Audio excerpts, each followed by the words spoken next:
Jelas, Hasian? Terdengar jelas, Dok. Baik. Jadi siang ini topiknya demam pada anak. Saya rasa kalian semua sudah familiar dengan demam, dan saya yakin semua pernah mengalami demam. Demam itu nyaman nggak, Hasian, kalau orang demam? Kira-kira? Nggak nyaman, Dok. Nggak nyaman. Kecuali demam panggung, ya. Kita mulai topiknya. Yang pertama itu pendahuluan, ya. Jadi nanti kalau sudah berpraktek sebagai dokter, baik dokter umum atau dokter spesialis anak, demam itu termasuk alasan paling sering orang tua itu membawa anaknya berobat, atau kalau dokter umum orang dewasa pun banyak berobat karena alasan demam. Tapi kalau di dokter anak itu demam itu sering menimbulkan kekhawatiran tidak hanya pada orang tuanya, juga pada dokternya. Jadi dua-duanya, dua pihak, yaitu orang tua dan dokter itu fobia sama demam. Nanti orang tua itu akan melakukan segala upaya untuk menurunkan demam pada anaknya. Mulai dari dikompres es, kemudian apalagi diberi obat demam yang kadang-kadang terlalu agresif. Nah, sementara di sisi dokternya fobia demamnya begini. Dokternya khawatir dia berhadapan dengan suatu kondisi infeksi yang serius, sehingga kadang-kadang dokternya itu agak overreaktif dengan menganjurkan banyak pemeriksaan, termasuk pemeriksaan untuk septic workup, untuk pemeriksaan kemungkinan pasiennya sepsis atau severe bacterial infection, sehingga budgetnya atau beban ekonomi, beban biaya bagi keluarga pasiennya akan meningkat. Istilah lain untuk demam, kalian mungkin nanti akan sering dengar pireksia, sehingga nanti ada kata-kata hiperpireksia, itu demam dengan suhu tubuh 41 derajat Celcius atau lebih, ya, demam tinggi, itu disebut dengan hiperpireksia. Atau febrile itu bahasa Latin, nanti akan sering dengar dengan neutropenia febrile atau demam neutropeni. Sering ini pada pasien-pasien leukemia yang mengalami neutropenia, kemudian pasiennya demam. Jadi febrile neutropenia atau neutropenia febrile itu pada pasien leukemia. Tapi tidak hanya tertutup kemungkinan terjadinya febrile neutropenia hanya pada pasien leukemia, pada pasien gangguan hematologi lain seperti anemia aplastik juga bisa mengalami febrile neutropenia. Dan begitu pentingnya informasi tentang demam bagi klinisi, maka demam menjadi salah satu dari vital sign atau tanda vital yang informasinya sangat diperlukan dari pasien. Selain frekuensi denyut jantung, kemudian frekuensi pernafasan, dan tingkat kesadarannya. Jadi nanti kalau sudah jadi dokter, waktu koas, kayaknya koas di semua departemen juga ada pemeriksaan vital sign, tanda-tanda vital. Yang pertama kesadarannya atau sensorium, apakah kompos mentis, apatis, somnolens, stupor, sopor, dan lain-lain. Atau ada yang menyatakan tidak kesadaran dengan nilai GCS, Glasgow Coma Scale. Tapi biasanya GCS itu digunakan untuk kasus-kasus trauma atau kasus-kasus akut perubahan kesadarannya. Jadi dinilai dengan GCS. Kemudian selain sensorium, yang tadi, kemudian heart rate atau frekuensi denyut jantung dinyatakan dengan berapa denyut per menit, kemudian juga frekuensi pernafasan, berapa kali bernafas dalam 1 menit. Kemudian baru yang terakhir ada temperatur. Kalau temperatur atau suhu disebutkan berapa derajat Celcius. Kalau di Indonesia kita pakai derajat Celcius, tapi negara Western biasa menggunakan Fahrenheit. nggak usah khawatir karena di internet itu ada beberapa website yang menyediakan kalkulator medik untuk konversi dari Celsius ke Fahrenheit atau sebaliknya dari Fahrenheit ke Celsius. Tapi sebaiknya disebutkan waktu mengukur nanti suhu tubuh, misalnya 38 derajat Celcius dengan pengukuran termometer elektronik di aksila atau 38 derajat Celcius suhu aksila.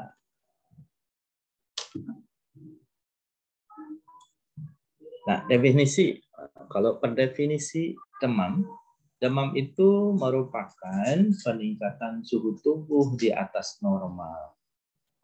Ya, jadi terjadi peningkatan suhu tubuh di atas normal. Berarti kita harus tahu dulu suhu tubuh normal kita berapa, sehingga nanti akan disebut dengan demam. Jadi umumnya suhu tubuh yang dianggap normal itu adalah 36,5 sampai 37,5 untuk pengukuran aksila. Itu 36,5 sampai 37,5 suhu aksila. Terjadi akibat peningkatan set point atau termostat dari pusat pengaturan suhu atau thermoregulatory center di hipotalamus. Jadi pusat pengaturan suhu di tubuh kita itu terletak di hipotalamus. Di sana ada termostat, set point-nya. Jadi kalau misalnya ada sesuatu hal, misalnya ada infeksi, patogennya itu bertindak sebagai pirogen. Ya, tadi demam disebut dengan pirexia, itu berasal dari bahasa Greek atau Yunani, yaitu pir, yaitu api, ya, pirexia. Jadi kondisi demam, bahasa Latin itu pirexia. Nah, zat yang bisa menimbulkan demam itu disebut dengan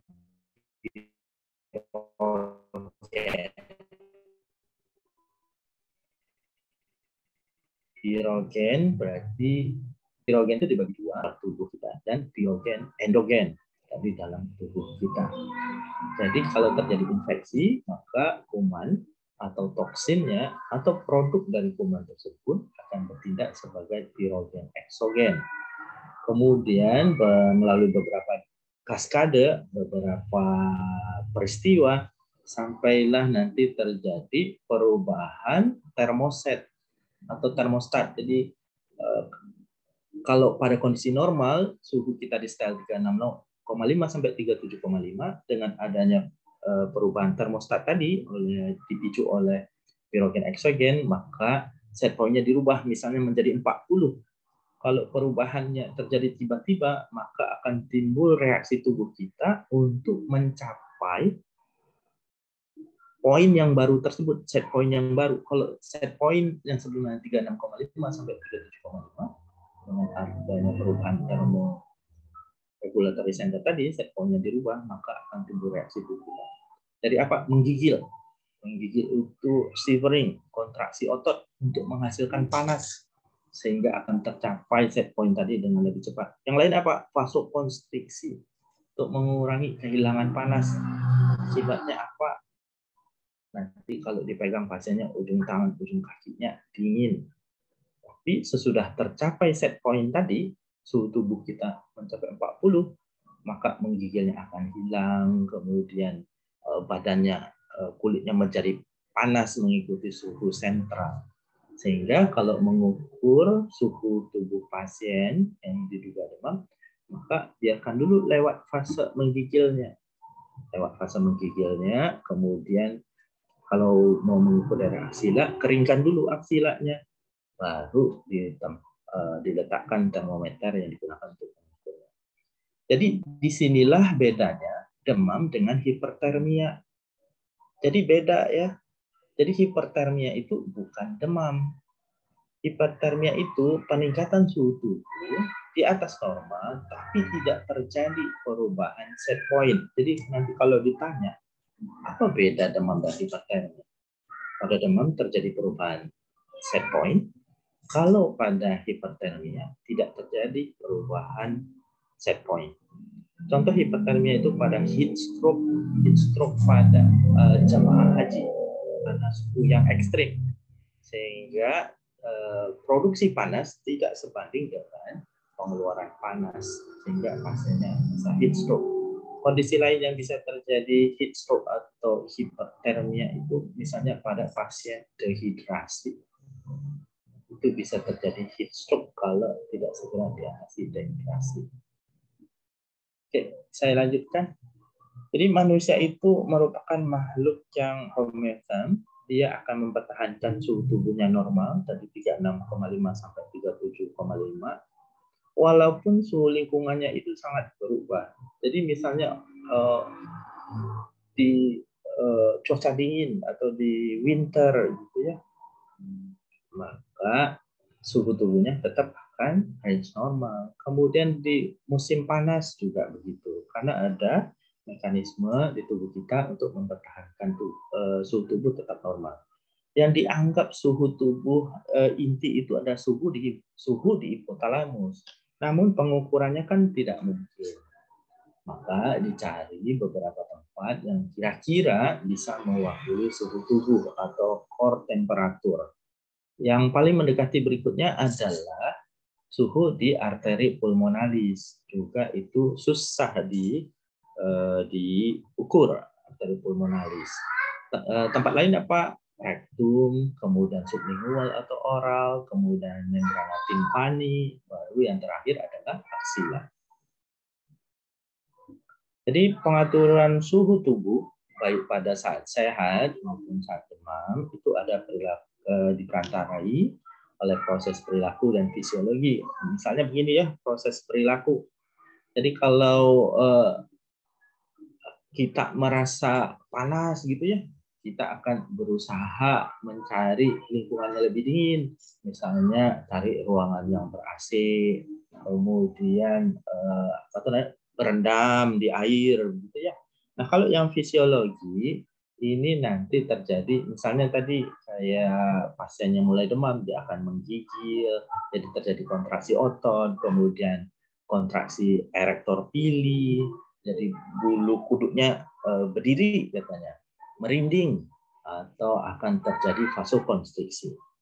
Nah, itu secara fisiologi. Kita lihat berikutnya. Nah, yang bagian paling penting itu adalah pengukuran suhu tubuh.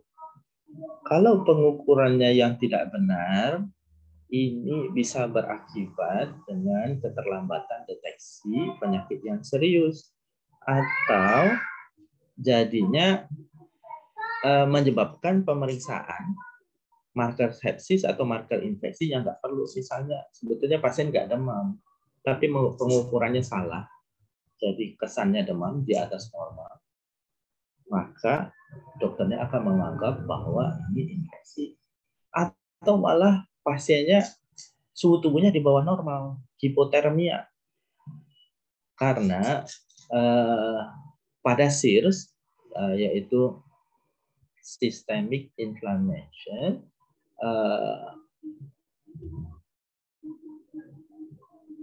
respon sistem. Jadi pada SIRS itu suhu tubuh bisa di atas normal, bisa di bawah normal. Itu tanda awal dari sepsis. Sehingga kalau nanti dilaporkan suhu tubuhnya rendah, dokter juga akan mikir sepsis. Kalau suhu tubuhnya di atas normal, juga dokter akan menganggap itu infeksi, sehingga akan melakukan pemeriksaan yang ternyata sebetulnya tidak perlu.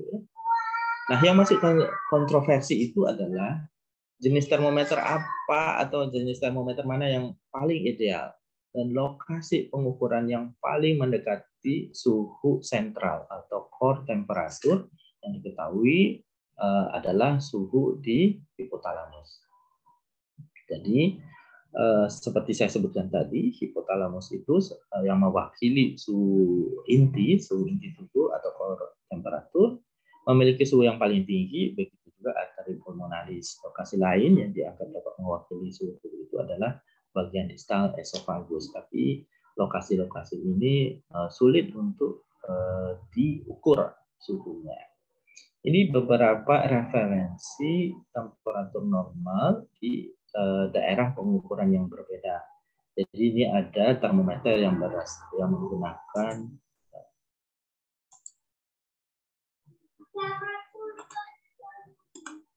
jadi kalau ini merkuri ya, jadi termometer air raksa. Ini sebetulnya sudah ditarik oleh Departemen Kesehatan, ya.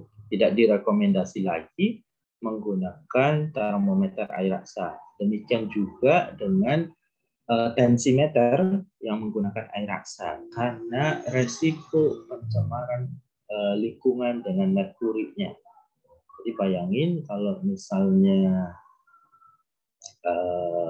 termometernya pecah atau tensimeternya pecah, maka air raksa ini yang sangat toksik akan mencemari lingkungan. Ada yang ingat merkuri ini terkait dengan tragedi apa? Hasian ingat?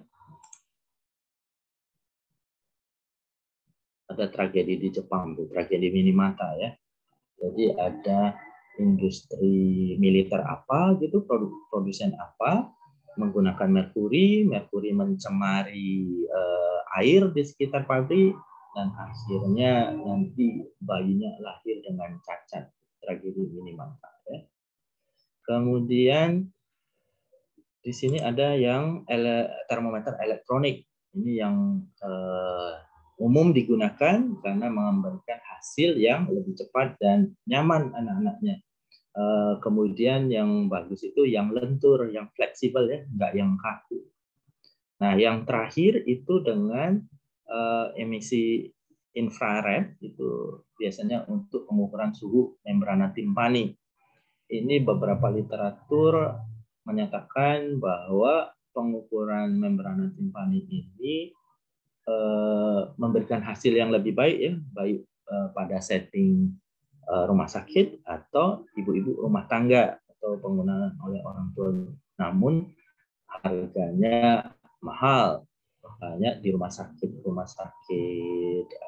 pemerintah umumnya masih menggunakan elektronik termometer yang diisikan. Kita lihat range normalnya kalau di Asia 34,7 sampai 37,3, minnya itu 36,4, sublingual 36,6, rektal 37, mana nih, membrana timpani 36,6. Jadi dianggap demam jika suhu aksila di atas 37,5, sublingual 37,6 atau lebih, kemudian 38 dan 37,6.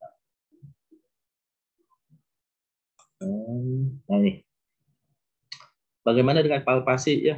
Kita tanya kalau orang tua tuh sering ada diukur Bu suhunya, enggak Dok, tapi cuma saya pegang saja gitu ya. Jadi kalau dengan palpasi ini hati-hati ya. Misalnya nih ibunya atau orang tuanya baru cuci piring atau baru cuci gitu, tiba-tiba megang kepala anaknya, dahinya atau badannya, jadi kesannya demam. Padahal ibunya itu baru kontak dengan air, jadi tidak akurat. Kemudian tidak akurat juga terjadi karena penurunan suhu kulit pada fase awal demam. Saya sebutkan tadi, di awal-awal proses demam itu untuk mencapai termoset itu kan terjadi perubahan fisiologi dan perilaku ya. Jadi salah satunya adalah menggigil, kemudian kontraksi musculus erector pili, kemudian terjadi vasokonstriksi. Vasokonstriksi itu untuk mencegah terjadi kehilangan panas. Nah, kalau vasokonstriksi tentu aliran darah ke kulit akan berkurang sehingga suhu permukaan kulit akan menurun. Jadi tidak akurat. Jadi ada satu studi bilang bahwa pemeriksaan palpasi untuk mendeteksi demam yang dilakukan oleh staf medis, dia bisa memprediksi atau akuratnya hanya 42%. Sedangkan orang tua, ibu-ibu, katanya 80%. Jadi kesimpulannya jangan pernah abaikan keluhan orang tua. Nah, walaupun saya sebut tadi, kadang kita curiga juga, jangan-jangan ibu baru cuci piring atau baru cuci baju, cuci tangan, langsung megang anaknya. Ya, kesannya panas dong Bu. Tapi kalau ibunya yakin bahwa enggak kok Dok, Saya nggak baru nyuci, nggak baru apa-apa. Nah, saya pegang kepala anak saya memang panas. Nah, bisa jadi itu benar. Jadi kesimpulannya, pesan moralnya, jangan pernah abaikan keluhan orang tua. Nah, termometer yang ideal sebetulnya ada beberapa kriteria. Yang pertama, secara akurat mencerminkan suhu tubuh inti di semua kelompok umur ya. Jadi mau yang neonatus, yang bayi, yang anak, remaja, sampai yang dewasa. Nyaman, mudah, dan nyaman digunakan oleh pasien dan praktisi. Gitu ya. Jadi nyamannya itu bukan hanya pada bagi pasien, juga pada klinisi atau orang yang menggunakannya. Dapat memberikan hasil yang cepat, tidak berisiko menimbulkan infeksi. Misalnya ini apa tuh namanya? Bakteri-bakteri usus, misalnya habis dipakai untuk pasien ini, kemudian dipakai untuk pasien yang lain, pemeriksaannya yang sebelumnya rektal misalnya, gitu ya. Kemudian tidak terpengaruh oleh suhu sekitar, kemudian aman dan hemat biaya, jadi murah dia. Ini ada beberapa lokasi pengukuran, jadi keuntungan dan kerugiannya. Misalnya kalau pemeriksaan di aksila itu relatif aman, mudah ya, kemudian nyaman, kemudian nah ini kerugiannya kemungkinan salah letak jika tidak diawasi. Nanti kalau sudah jadi dokter, waktu perawat mengukur suhu, pastikan betul-betul bahwa kalau menggunakan termometer elektronik, probe-nya yang di ujungnya yang besi itu memang betul-betul terletak di tengah aksila. Jadi pendekatannya bisa dari depan, bisa dari belakang. Nah, trik saya kalau di praktek saya itu, kadang anak-anak tuh ada yang kooperatif, tapi banyak juga yang gitu di depan pintu praktek saja sudah teriak-teriak, sudah menolak, sudah berontak, nggak mau dibawa masuk. Maka salah satu triknya, cara pengukuran suhunya, itu dari belakang, jadi dia tidak lihat. Jadi tetap ujung termometer, probe-nya yang metal itu. Udah pernah lihat termometer kah? Sudah, Dok. Nah, yang ujungnya itu kan besi ya, probe-nya itu. Itu memang betul-betul diletakkan di tengah yang bakal dijepit. Jadi apa namanya? Di antara linea aksila anterior dan linea aksila posterior di tengah-tengah. Betul-betul dijepit. Keringkan dulu kalau misalnya. Kalau dia pakai baju tentu udah kering ya. Tinggal kita buka, singkat bajunya sedikit dan kita ukur. Dari belakang kalau di depan itu dia meronta-ronta, kadang malah dicopot. Udah dicopot jatuh lagi. Mau dimarahi orang tuanya gimana, mau dimarahi perawatnya gimana. Terus kita mesti beli lagi yang baru kalau rusak. Tumpur bandar. Jadi itu dari belakang ya, supaya karena kesalahannya bisa gini, kalau dari depan itu perawat kadang besinya itu sampai ke belakang kelewatan. Terus yang diukur apa kalau gitu? Jadi bukan mengukur aksila, tapi yang diukur ruangannya jadinya atau bajunya. Jadi pastikan bahwa letaknya itu sudah benar. Kemudian ini kurang akurat karena keringat dan evaporasi. Jadi ini bisa diatasi dengan memastikan bahwa aksilanya kering. Kemudian lokasi berikutnya sublingual atau oral. Jadi memang ini lebih sedikit dipengaruhi oleh suhu lingkungan ya. Kemudian lebih mudah karena lebih mudah terlihat. Nggak mungkin salah letak kan? Kalau di aksila tadi mungkin salah letak. Namun kerugiannya butuh pasien yang kooperatif. Jadi kalau anak di bawah 5 tahun meronta-ronta, nggak mau diperiksa. Atau anaknya mengalami gangguan perkembangan, gangguan koma, atau terintubasi. Jadi walaupun disebutkan dia tidak dipengaruhi suhu lingkungan, tapi dia bisa dipengaruhi misalnya oleh makanan, minuman yang panas atau dingin, kemudian orangnya yang bernafas lewat mulut, misalnya hidungnya tumpat jadi bernafas lewat mulut. Kemudian juga jangan dilakukan pada pasien yang sakit karena hasilnya bisa bias nanti. Kemudian pengukuran suhu rektal, tentu saja ini tidak dipengaruhi oleh suhu lingkungan, namun ini menimbulkan ketakutan pada pasien dan bahaya psikologi ya. Jadi saya sih tidak pernah rekomendasi ya. Sepertinya juga di neonatus dulu ya digunakan sekaligus untuk mendeteksi atresia ani, tapi sekarang tidak ada rekomendasi lagi. Kemudian menimbulkan ketidaknyamanan atau nyeri pada pasien, terutama pasien-pasien dengan iritasi atau infeksi perirektal. Nah, yang terakhir itu lokasinya ditimpani. Ini keuntungannya mudah, cepat, tidak dipengaruhi oleh suhu lingkungan. Nah, ini lebih akurat daripada penggunaan di aksila dengan termometer elektronik. Sampai saat ini, ya mungkin disadvantage-nya adalah mahal. Kemudian yang ukur ya perlu tahu ya mengarahkannya, karena anatomi membran timpani liang telinga itu kan agak sedikit berbeda ya. Jadi harus betul-betul diarahkan ke membran. Nah, ini sekarang kita cerita tentang patogenesis demam yang saya sebut-sebut di awal tadi ya. Misalnya ini ada antigen. Jadi antigen ini adalah nanti kalian akan berhadapan dengan istilah-istilah imunogen, antigen, virogen, apalagi. Jadi kalau antigen itu adalah bahan atau zat yang bisa memicu merangsang terbentuknya antibodi. Jadi antigen lawannya antibodi. Kalau imunogen itu bahan-bahan yang bisa merangsang respon imun. Nah, kalau virogen bahan-bahan yang bisa menimbulkan demam. Itu dia. Jadi di sini antigen umumnya itu adalah patogen. Patogen, nah sekali lagi itu jangan pato itu adalah sakit gitu ya. Jadi patogen itu bahan-bahan atau zat yang bisa menimbulkan penyakit. Jadi antigen ini umumnya adalah kuman atau germ. Jadi kuman itu bisa virus, bakteri, fungal, dan lain-lainnya.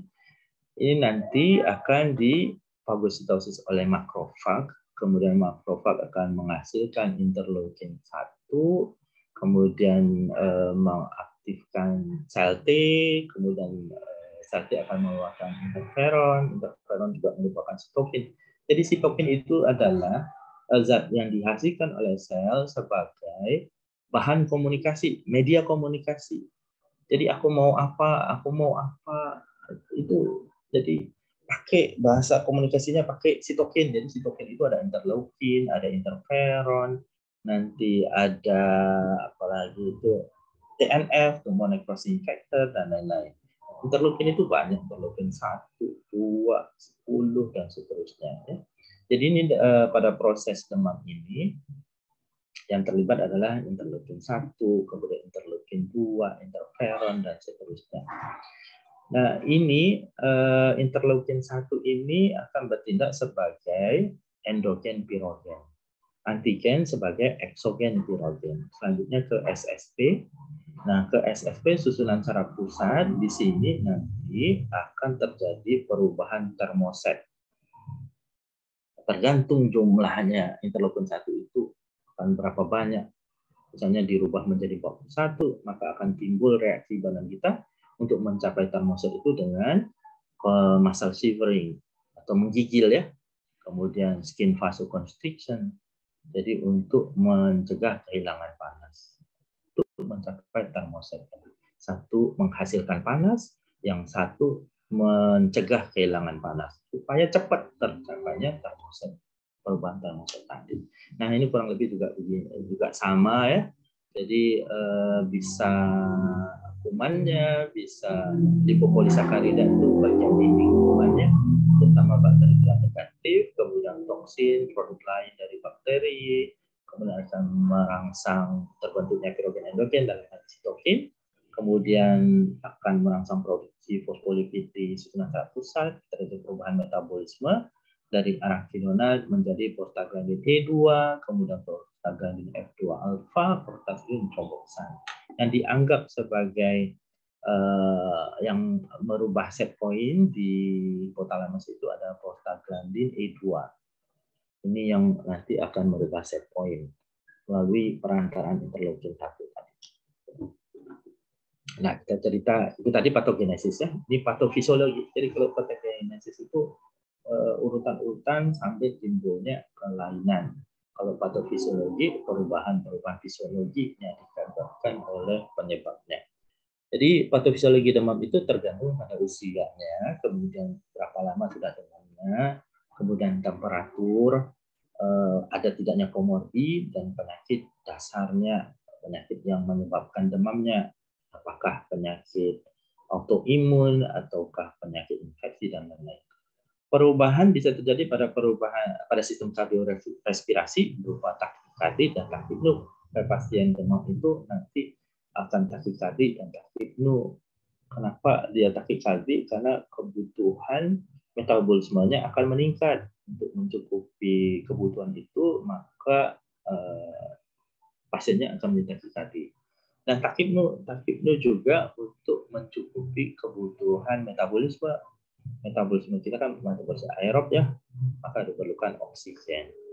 Kemudian untuk keseimbangan cairan tubuh bisa terjadi perubahan, bisa terjadi dehidrasi pada pasien yang demam. Akibat apa? Peningkatan insensible water loss. Insensible water loss itu adalah kehilangan cairan tubuh yang susah diukur. Dari mana? Dari kulit, dari proses berkeringat, kemudian dari pernafasan, kemudian cairan tubuh yang keluar bersama feses. Kalau pernafasan itu kalian bisa perhatikan, kalau kalian bernafas di depan kaca, maka akan berembun. Itu tandanya pernafasan kita juga membuang cairan tubuh kita. Di samping dehidrasinya akibat peningkatan water loss, juga karena penurunan asupan cairan. Biasanya pasien demam itu kan anoreksia ya, makan malas, minum malas, sehingga intake-nya jadi kurang. Udah intake-nya kurang, yang masuk kurang, yang keluar juga bertambah. Maka pasiennya resiko untuk dehidrasi. Nah, terjadi juga perubahan kadar gula darah. Pasien-pasien yang demam itu beresiko untuk mengalami hipoglikemi karena penurunan asupan tadi ya, pasiennya anoreksia, nggak mau makan, nggak mau minum. Di samping itu, kebutuhan glukosa sebagai sumber energi untuk mengatasi demam itu juga meningkat. Jadi kebutuhan meningkat, tapi yang masuk dikit. Maka pasien resiko untuk terjadi hipoglikemi. Kalau terjadi hipoglikemi pada pasien demam, hipoglikemi itu akan menurunkan suhu tubuh melalui perantaraan penurunan set point dan shivering thermogenesis. Namun kondisi pasiennya memburuk. Jadi gini, nanti pasien kamu itu demam. Kalau dibiarin, dia intake-nya nggak diperbaikin, maka pasien itu akan hipoglikemi. Jadi pasiennya nanti demamnya kesannya turun, tapi pasiennya perburukan. Jangan senang dulu. Makanya kalau pasien demam perburukan, sebaiknya makannya kurang. Cek kadar gula darah. Jangan-jangan pasiennya hipoglikemi. Nah, sekarang tipe demam. Jenis-jenis tipe demam ini penting kalian tahu untuk setidaknya membuat diagnosis banding atau diagnosis sementara. Jadi jangan nanti kalau anamnesis demam pasiennya jangan cukup misalnya demamnya udah berapa hari Bu? 3 hari. Oh udah 3 hari. Cukup gitu? Enggak. Jadi harus ditanya apakah demam pada pasien yang ada di depan kalian itu punya pola demam tertentu yang kadang memberikan info, oh demam ini seringnya ada sakit ini. Jadi cobalah mengenali beberapa tipe demam. Yang pertama demam remittent. Jadi demam remittent ini suhunya turun tapi tidak pernah mencapai normal. Nah inilah kadang sering demamnya naik turun. PPDS juga gitu. Gimana demamnya naik turun? Ya iya demam naik turun masih mending. Kalau naik turun nggak turun-turun gimana? Bisa pecah termometernya. Itu ya. Jadi tanya turunnya sampai normal atau tidak. Jadi kalau remittent dia turun tapi tidak pernah mencapai normal. Jadi ini tipe demam yang paling sering ditemukan pada banyak kasus infeksi. Jadi tidak spesifik ya. Kemudian intermittent. Jadi ada fase di mana suhunya normal. Contohnya adalah nanti pada malaria, ya itu ada fase bebas demam, di mana pasien tidak demam, kembali ke aktivitas biasa sampai dia menunggu apakah pola demamnya setiap 3 hari atau setiap 4 hari. Malaria tertiana atau malaria kuarta. Kemudian ada demam septik atau hektik, yaitu suhu tubuhnya sangat suhu tubuh antara yang paling tinggi dan paling rendah itu sangat jauh bedanya. Jadi itu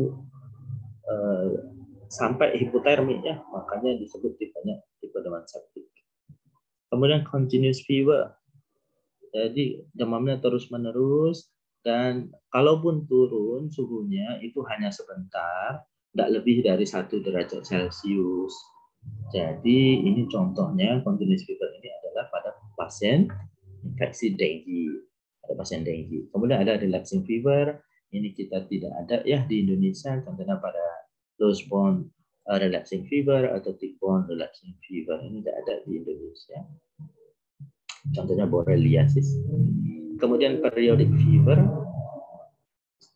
ini sebetulnya mirip-mirip dengan intermittent fever. Jadi kadang disebut dengan intermittent fever, kadang disebut juga dengan periodic fever. Contohnya adalah pada malaria. Nah, sekarang penyebab demam ya. Walaupun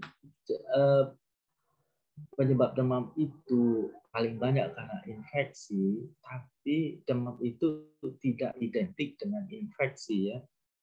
Jadi apa boleh buat di luar sana saat ini demam itu identik dengan infeksi. Jadi saya harap kalian ke depannya betul-betul anamnesis dan pemeriksaan fisik yang detail untuk menentukan apakah demam pada pasien kalian ini disebabkan oleh infeksi.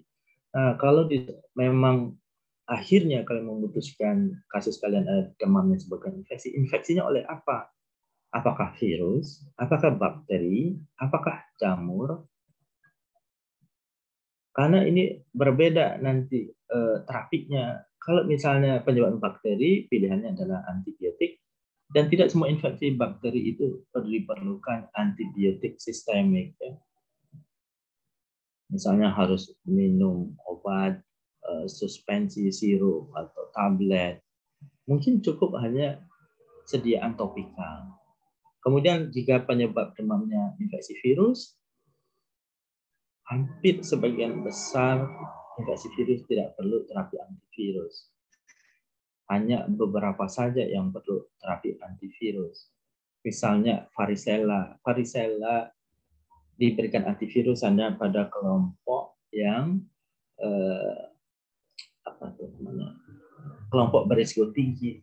Contohnya pada pasien imunokompromis dan neonatus itu diberikan antivirus. Kemudian jika penyebabnya oleh parasit, misalnya malaria, maka diberikan obat antiparasit. Kalau penyebabnya jamur, diberikanlah anti jamur. Namun penyebab demam itu ada juga dari kelompok non-infeksi. Nah ini perlu tahu. Gangguan imunitas pada anak-anak itu sering penyebab demam adalah SLE, terutama anak perempuan ya. Anak perempuan nanti kalau datang pasien demam, tanya bagus-bagus. Perempuan, demam, gak ada keluhan spesifik lain. Dan tanya tuh, sering sariawan? Ya. Terus kalau kena matahari merah-merah, kulitnya, ya terutama di wajah merah-merah. Nyeri tulang dan sendi, iya. Hati-hati, jangan-jangan pasiennya sistemik lupus eritematosus. Kemudian pasien imun artritis pada anak-anak itu juga sering.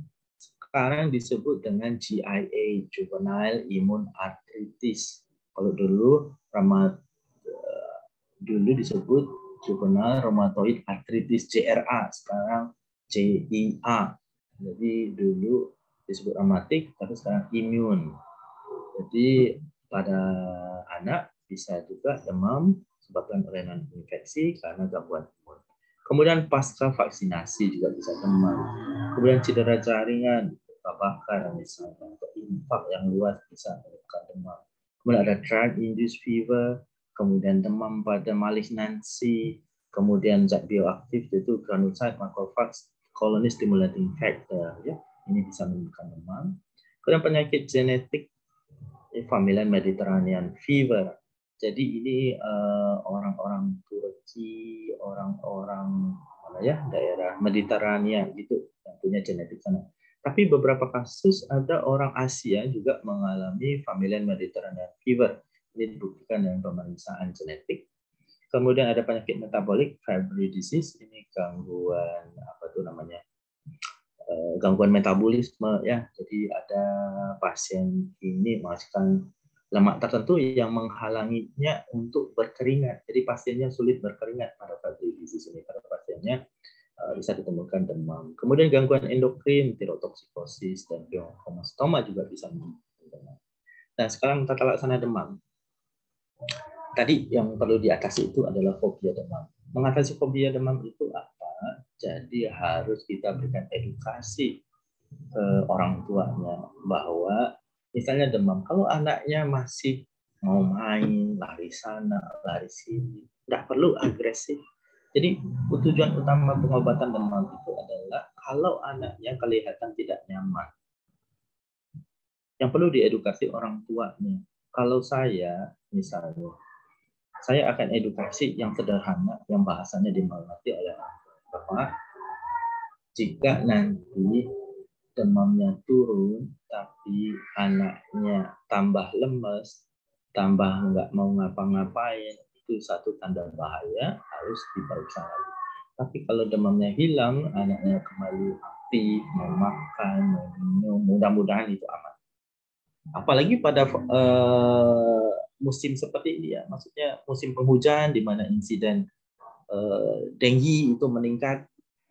Kita tahu denggi itu fase kritisnya adalah justru waktu fase nggak demam, ya. Kalau dia demam masih aman, tapi kalau hati-hati kalau dia nggak demam. Jadi justru itu edukasinya. Nanti Pak, kalau demamnya turun tapi anaknya tambah lemes, tidak ada kencing, tiduran aja, hati-hati. Harus dibawa berobat atau dibawa periksa lagi. Nah, itu dia. Fobia demam tadi saya sebut bisa di sisi orang tua, bisa juga di sisi dokternya. Dokternya udah, kalau dokternya yang panik, yang selalu mengaitkan kalau demamnya tinggi berhubungan sama penyakit yang berat, itu kan tidak betul ya. Demam itu sebenarnya menginformasikan ke kita sebagai dokter bahwa ada sesuatu di pasien ini. Nah, tugas kita lah mencarinya. Untuk mendampingi pasien melewati fase kritisnya, ya tentu kita harus asesmennya betul-betul. Apakah ada tanda bahaya? Bukan ini ya, tanda bahaya itu lebih ke yang lain, heart rate, RR, kemudian tekanan darah nanti, kemudian urin outputnya. Jadi nggak hanya dari temperatur saja. Akibat fobia demam ini akan menyebabkan pemberian antipiretik secara agresif. Ingat, kalau ada yang menggabungkan paracetamol dengan ibuprofen, misalnya kasih paracetamol nggak turun, tambahin lagi ibuprofen, diselang-seling. Padahal anaknya udah nggak mau makan. Kita tahu ibuprofen itu efek sampingnya gastritis, perutnya nggak nyaman, nanti anaknya makin nggak nyaman, nggak mau makan, nggak mau minum. Paracetamol, resiko hepatotoksik, misalnya dia kena denggi nih. Denggi itu kan viremianya 1 minggu ya, demamnya kontinu terus menerus. Tiap 4 jam dikasih paracetamol, tiap 4 jam kasih paracetamol. Dengginya sendiri, virusnya sendiri bisa menimbulkan gangguan fungsi hati. Ditambah lagi paracetamol yang cor-coran. Nanti pasiennya SpO2-nya bisa tinggi. Kemudian memberikan dosis supraterapeutik, dosisnya berlebihan. Ini nggak mempan, tambahin lagi dosisnya makin tinggi. Nggak mempan, tambahin dosisnya. Kemudian interval pemberian tidak benar, itu tadi jam 4 jam. Nanti diselang-seling lagi sama ibuprofen. Padahal tidak direkomendasikan. Jadi tidak sampai saat ini ya tidak ada bukti ilmiah bahwa morbiditas dan mortalitas menurun sejalan dengan usaha penurunan suhu tubuh. Nah, sekarang kita ke terapinya. Terapi simptomatis itu bisa dengan menggunakan antipiretik atau metode fisik. Kita lihat. Ingat ya, di anak yang direkomendasikan obat demam cuma 2, ibuprofen dan paracetamol. Kalau yang lain-lain, banyak praktek yang lain. Menggunakan apa? Metampiron, contohnya yang ngetop, saya nggak endorse ya, itu Novalgin, metampiron. Kemudian ada lagi metamizol, itu diberikan juga. Jadi obat-obat yang terakhir saya sebut tadi, metampiron, metamizol, itu ada resikonya, menyebabkan agranulositopenia. Jadi menyebabkan resiko infeksi lebih besar kan. neutrofilnya turun. Jadi hati-hati.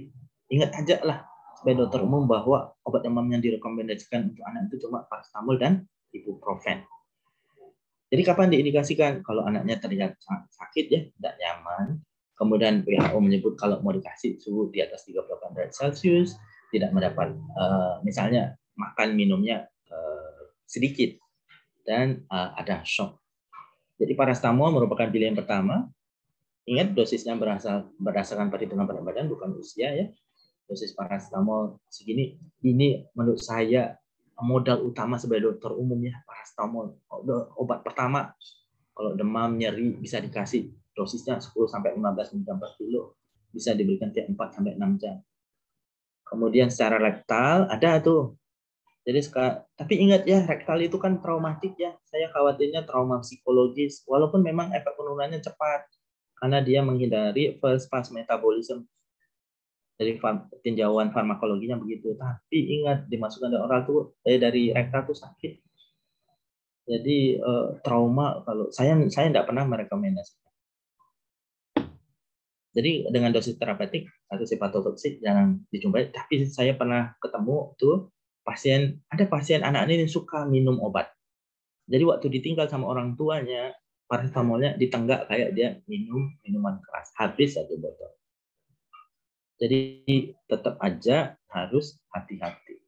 Kemudian ibuprofen, kedua rekomendasi yang obat antiviral yang direkomendasikan. Jadi ingat ada beberapa kasus yang ibuprofen tidak direkomendasikan ya. Kalau berhadapan dengan pasien denggi jangan dipakai. Pasien varicella atau cacar air jangan dikasih ibuprofen karena bisa menyebabkan necrotizing fasciitis. Jadi infeksi sekunder oleh kuman di kulit. Jadi nanti makin dalam pada varicella. Kemudian pada pasien dehidrasi. Pasien dehidrasi sering ditemukan pada diare. Jadi saran saya kalau pasiennya diare, dehidrasi, jangan dikasih ibuprofen. Ya. Ibuprofen ini dikaitkan dengan nanti gangguan fungsi ginjal. Ya. Efek samping ibuprofen itu gastritis. Nah, berapa menit lagi, Hasian? 10 menit lagi, Dok. Oke, mudah-mudahan selesai ya. Nah, metode fisis ini bisa berupa kompres dingin, kompres hangat. Dulu ini ya alkohol, tapi ini bisa hipoglikemi pasiennya, keracunan alkohol. Zaman dulu kan pasiennya nanti sama perawat. Saya ingat dulu waktu saya kecil gitu ya. Kalau kebetulan ibu saya paramedik di rumah sakit, saya lihat beberapa tuh pakai kasa kasih alkohol diusapkan ke tubuh pasien. Rupanya bisa menimbulkan itu tadi gangguan fungsi hati karena absorpsi kan nanti pasiennya hipoglikemik jadinya. Jadi nggak dianut lagi ya alkohol. Mandi. Ini ada pasien yang dokter yang ekstrim. Jadi pasien suruh mandi air dingin. Habis itu menggigil pasiennya panas sama naik lagi. Kemudian cold blanket. Nah, ini yang sering pada pasien-pasien di rawatan ICU, pasien sepsis. Tapi nah ini sejak tahun 2017 NICE tidak lagi merekomendasikan metode fisik ini. Jadi kalau orang tua, saya biasanya dipraktek, dok boleh dikompres. Saya bilang boleh, tapi syarat pertama anaknya mau. Jadi anaknya nyaman dikompres. Kalau anaknya makin meronta-ronta, ingat ya meronta nangis, meronta itu memproduksi panas, jadi anaknya tambah demam. Kalau anaknya nyaman, silakan. Pilihannya apa? Kompres hangat atau kompres dingin? Saya pilihannya adalah kompres hangat atau kompres air suhu ruangan. Karena kalau kompres dingin, menurut saya nanti akan dipersepsi oleh otak kita bahwa tadi kulitnya dikompres akan dipersepsi oleh otak kita bahwa suhu tubuh kita turun temperaturnya, akan menimbulkan reaksi untuk menaikkan suhu tubuh. Tapi kalau dia hangat, dia tidak akan berusaha menaikkan panasnya. Jadi pilihannya itu suhu kamar atau suhu ruangan. Tapi yang paling penting adalah bahwa anaknya rela, ikhlas untuk dikompres. Kalau nggak rela, nggak ikhlas, anaknya jangan dipaksakan. Nah, tadi kan pengobatan farmakologi ya. Nah, ini pengobatan suportifnya itu cairan. Jadi pasiennya pastikan cairan cukup. Kalau anaknya tidak dirawat, Bu, minumnya harus lebih banyak dari biasa ya. Cairan apa aja boleh. Susu, teh manis, jus, kuah sop, apa yang dia mau. Asal jangan tua saja ya, nanti mabuk. Jadi cairan dibanyain. Supaya tahu cairan normalnya apa, harus tahu holiday segar ya. Rumus holiday segar itu maintenance cairan harian. Jadi lebih besar holiday segar. Kemudian kalau pasiennya itu tadi takibnu ya, takikardi. Kalau pasiennya ada penyakit jantung, penyakit paru atau anemia kronik, kasih oksigen ya. Dan terutama glukosa tadi ya sebagai sumber energi dia untuk mengatasi tingginya metabolisme saat demam. Tuh, seperti. Jadi ringkasannya, itu demam tidak berhubungan dengan keparahan penyakit. Pengobatan ditujukan untuk kenyamanan pasien. Antibiotik yang direkomendasikan untuk anak itu adalah paracetamol dan ibuprofen. Nah, ini bahan bacaannya yang bisa kalian baca-baca ya. Nanti akan saya share ke Hasian. Oke, ada yang mau ditanya? Kok waktunya masih ada? Tentang demam?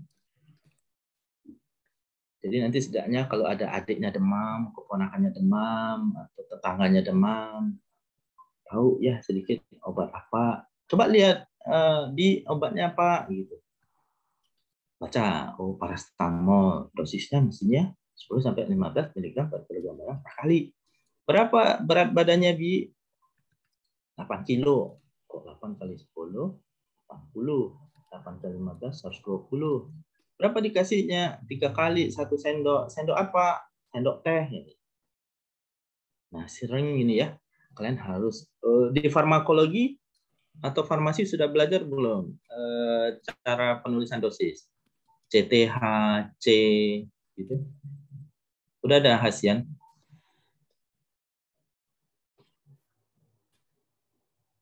Belum ya?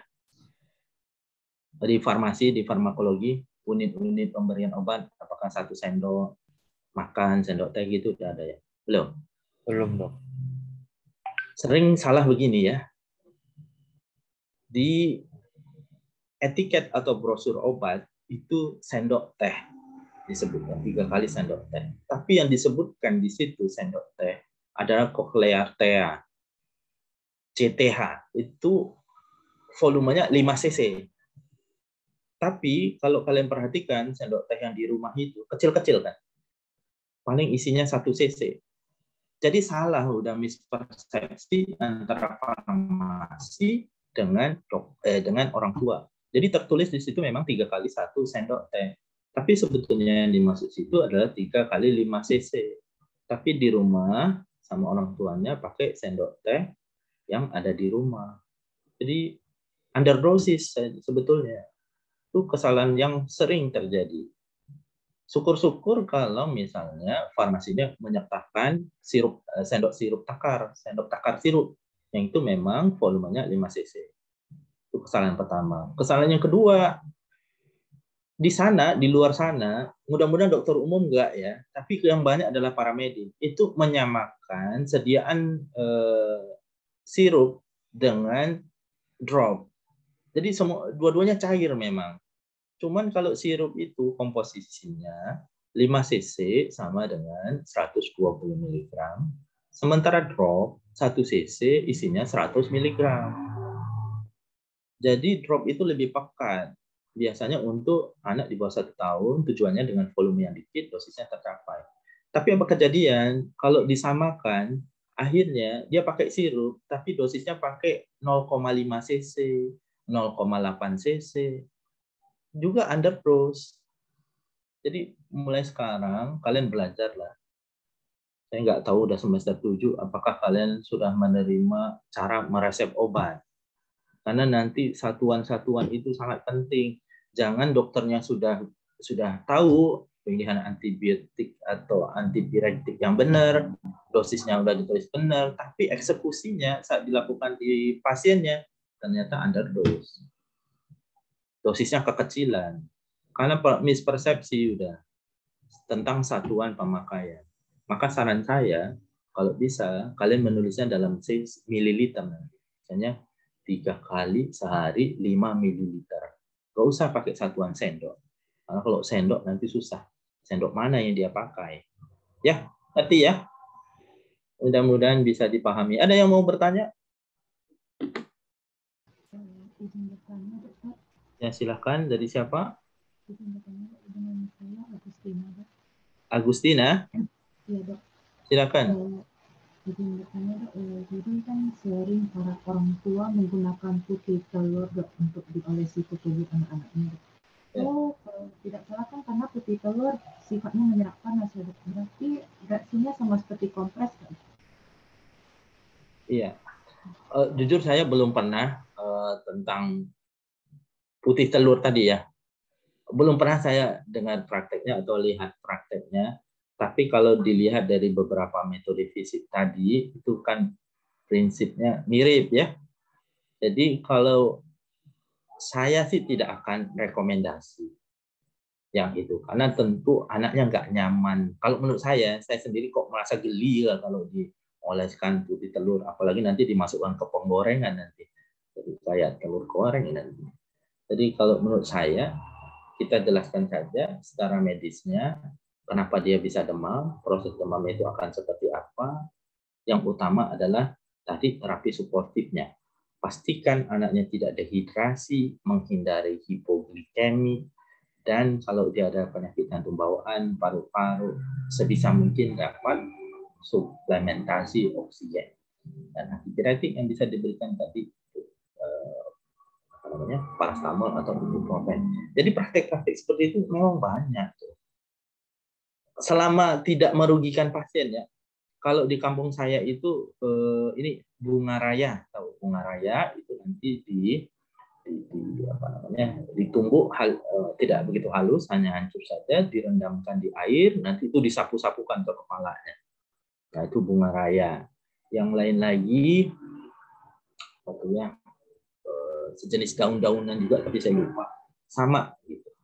Jadi selama tidak membahayakan pasien dan pasiennya nyaman, silahkan sih menurut saya. Tapi kalau pasien tidak nyaman, anaknya kayak tadi meronta-ronta, makin nggak bagus, nggak usah. Malah tambah demam. Gitu. Nah kita kan klinisi harus evidence based ya, evidence based medicine, evidence based practice. Coba dicari putih telur dengan tata laksana demam.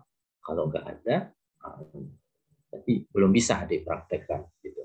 Itu ya Agustina, mudah-mudahan bisa menjawab. Baik, Dok. Terima kasih, Dokter. Oke, ada lagi? Izin bertanya, Dokter. Iya, silakan. Mau lidah ya? Iya, Dok. Tapi tentang yang demam tifoid yang sebelumnya, Dok. Ya. Apa tuh? Kalau misalnya, Dok, datang pasien terus dia keluhannya demam tinggi, mual, muntah. Tapi kalau misalnya udah uji labnya normal semuanya. Jadi mungkin kalau misalnya kita curiga dia tifoid, tapi dia masih datang dalam rentang waktu 3 hari, seperti yang dokter bilang, kalau misalnya tes serologi itu bagusnya di atas 5 atau 6 hari, itu untuk ke sana, untuk menunggu 5 harinya itu kita apain ya, dokter? Yang tadi ya, prinsip demam umumnya harus harus cairan cukup. Nah, itu utamanya sih kalau saya, cairan cukup. Kalau dia demam, mual, muntah 3 hari, belum bisa jadi diagnosis demam tifoid. Karena penyebab yang lain juga. Kalau dia demamnya demam tinggi, kemudian mual muntah pada anak-anak, anak di bawah 1 tahun, tergantung sekarang usianya berapa. Kalau di bawah 1 tahun, paling sering itu adalah rotavirus. Penyebab diare pada anak. Itu demam tinggi, sakit perut, mual, muntah dulu. Minang muntahnya dari nanti baru mencret.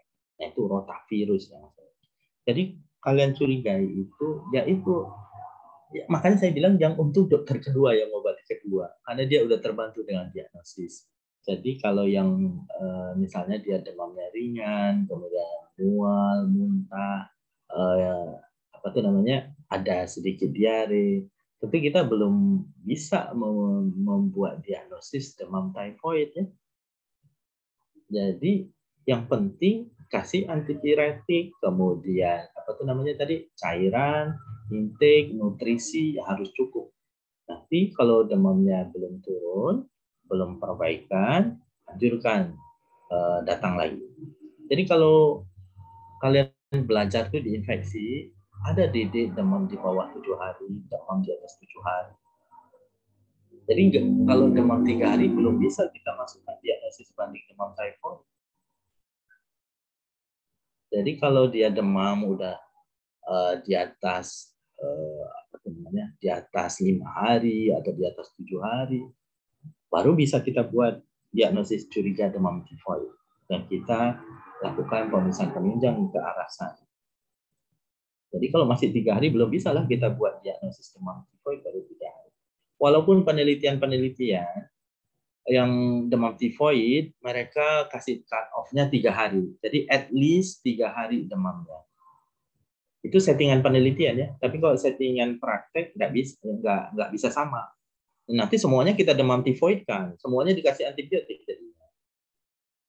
Gitu. Oke. Terima kasih dokter. Iya.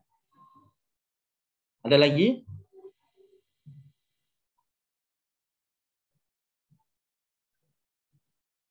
Kalau tidak ada, ini udah jam 3 lewat. Iya, apa tuh? Oh, dokumentasi dahulu, Dok. Oh iya, silakan. Ya, yang lain harapan camp.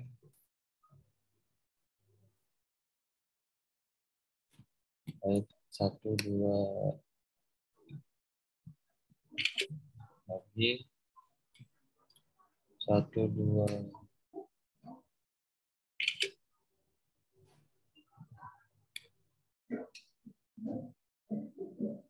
Baik, sudah, Dok. Oke, semoga bermanfaat. Terima